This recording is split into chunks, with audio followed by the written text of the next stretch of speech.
Eye contact is one of the most important social skills that we can develop, and it's important that children start building this up when they're really little. Evolution has shown that children that could attract and maintain eye contact generally had a better chance of survival, that they were able to form that attachment to parents and other adults, and that paid off, that they then were well taken care of. And young babies really start to recognise faces quite early on, and although their sight may not be very good when they're very little, they soon start to pick up faces and eyes, and quite naturally they tend to look at the eyes.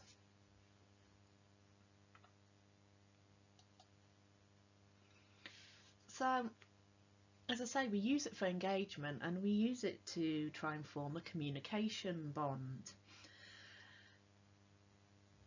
Looking at somebody and giving them eye contact really helps to indicate that we are interested, that we're paying attention to them, and that we're ready to listen. And it helps support interaction once you have started a conversation.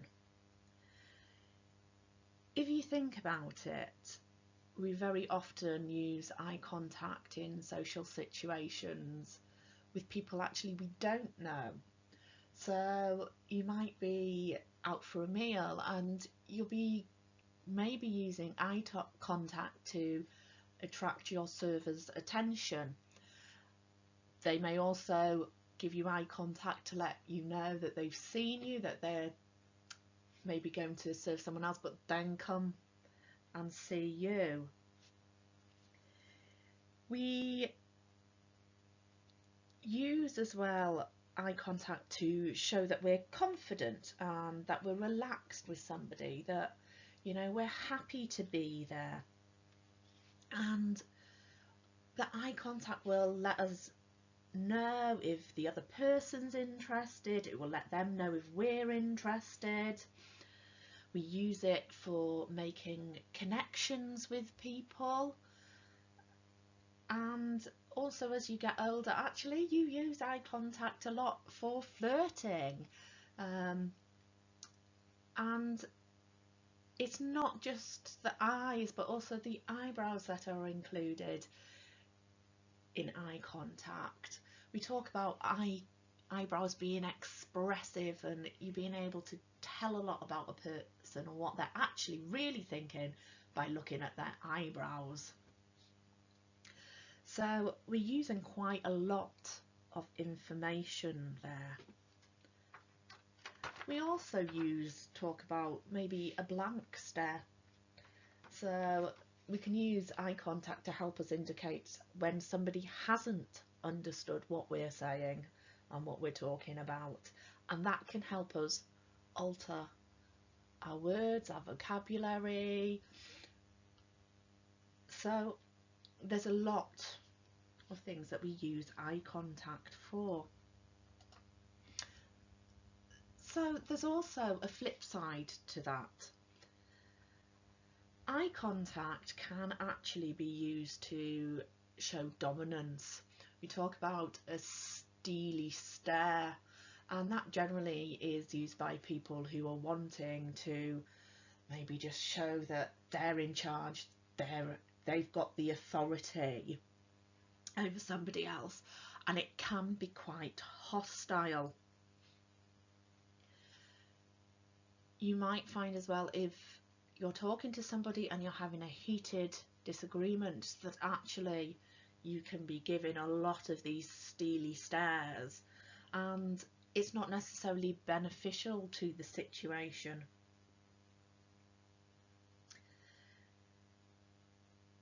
We should be generally giving eye contact in one-to-ones for about 5 to 10 seconds.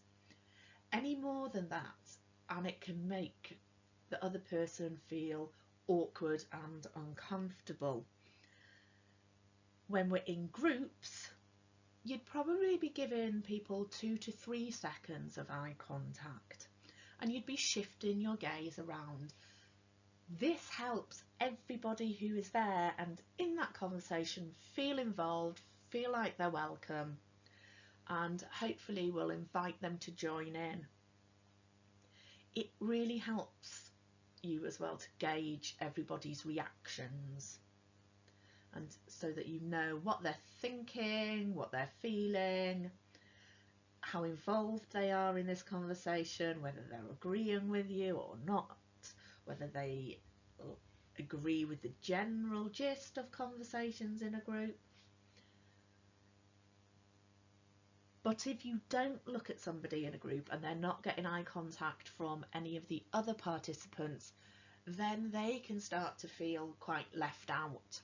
So it is important to think about giving everybody that eye contact.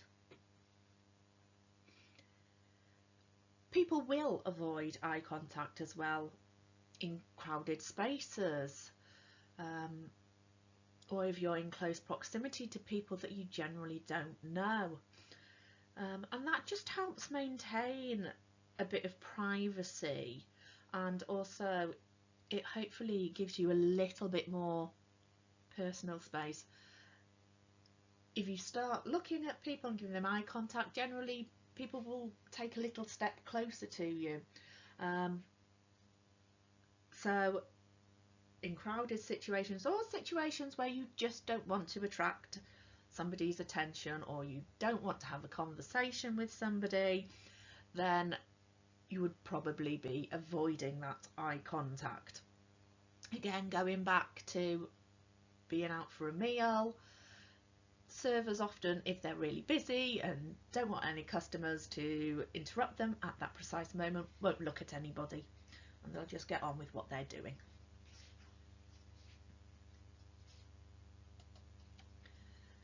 So why might eye contact be reduced?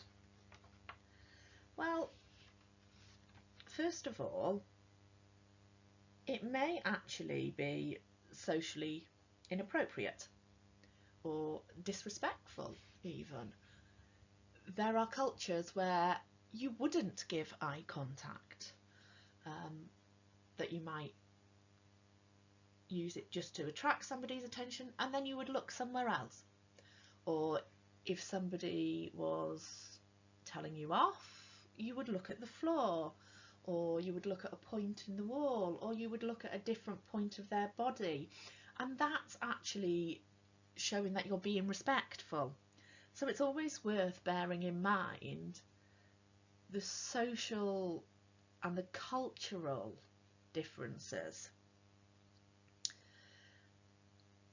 There are also some people who might struggle because of physical disabilities. People who have reduced eyesight actually may find it difficult to give eye contact simply because they can't see your face as well. Somebody may have a physical disability that prevents them actually from turning their heads and their bodies to look at you. Also, children and adults who are autistic, for them eye contact can be quite stressful and emotionally hard, or if they have high anxiety. So it's worth bearing in mind that actually sometimes you don't want to be working on eye contact, that if it's too stressful, if it's increasing anxiety, then actually it's not something that you need to work on, and it may be that you can think of something else that they could do to show that they're listening. So it may be that they look at a point on the wall behind the person they're talking to, or they could look at the floor. So there's ways you can get around that. But also, anybody, if they're emotional and feeling overly emotional, sometimes they don't want eye contact. I know I've been in a situation myself where I didn't want anyone to look at me, and I said, "Don't look at me, I will cry." And as soon as anybody gave me eye contact, actually I did cry. I was reduced to a sobbing mess. And sometimes when you're very angry, we use the phrase, "I can't look at you right now." And so sometimes actually big emotions mean that you have reduced eye contact.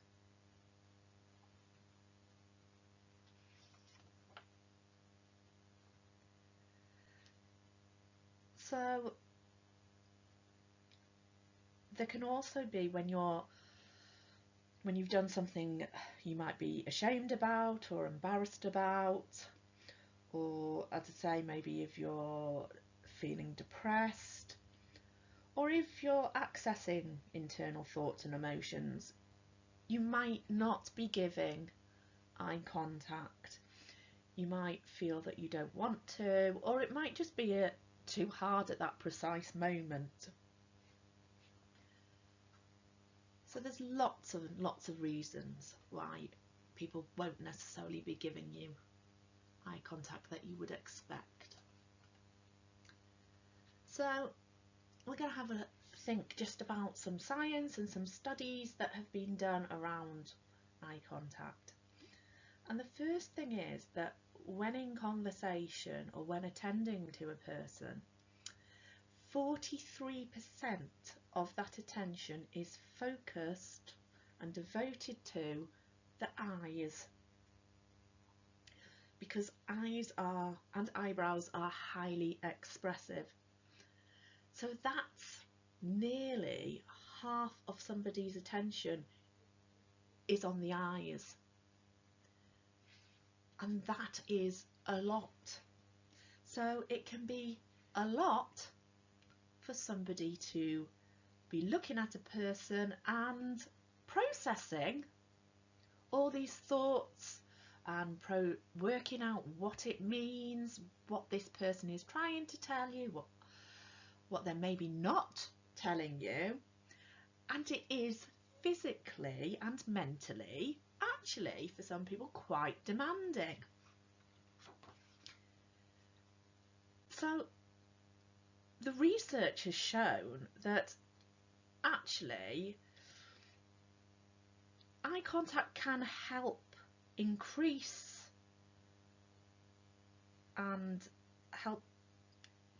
the retention of information.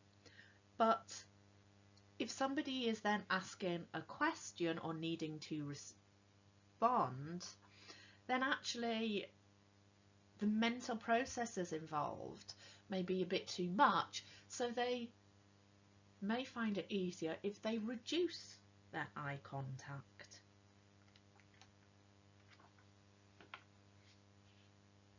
There's also studies that show that actually women are, for want of a better word, better at eye contact, that they give it more often, that they find it a bit easier, and they're a bit more engaged if you're giving eye contact. And that's why a lot of women like one-to-one, face-to-face conversations. They like to be seen because they're using that eye contact to help them make all these judgments. Whereas actually men generally don't give as much eye contact, and they don't need it quite as much. So men can quite happily be stood side by side rather than face to face, so just next to each other, and they can be just as engaged in what is being said. So that brings us to things to think about. So there's lots of things here that you might need to be thinking about. If you're a professional and you're working with children or adults who maybe aren't giving you the eye contact you would expect, then you need to be thinking about why.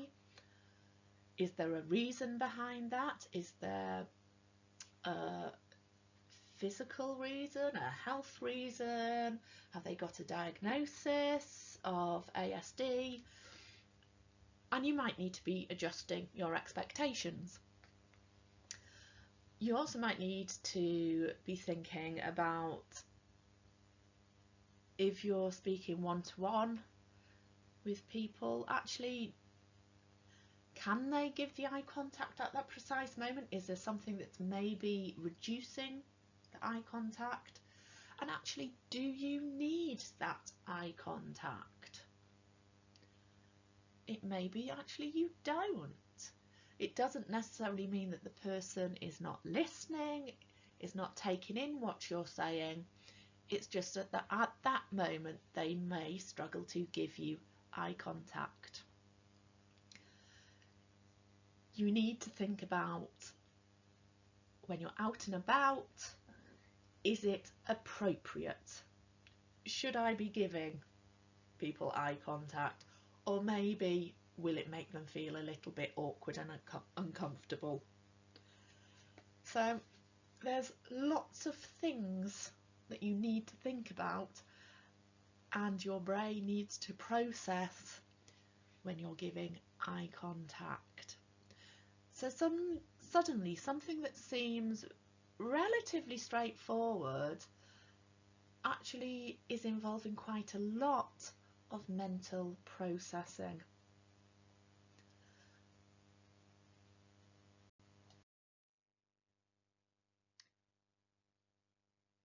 Now, all my training is free, but if you do want to donate, then please visit my PayPal me at Jess Goes Social, and this will just help enable me to keep producing these training videos for professionals and parents who maybe wouldn't otherwise be able to access them. And this is really important because this information should be shared with everybody, because it can be beneficial to them and it can be really helpful, and it might support them in working with their own children or with other children. So as I say, nip over to PayPal me. It doesn't matter what it is.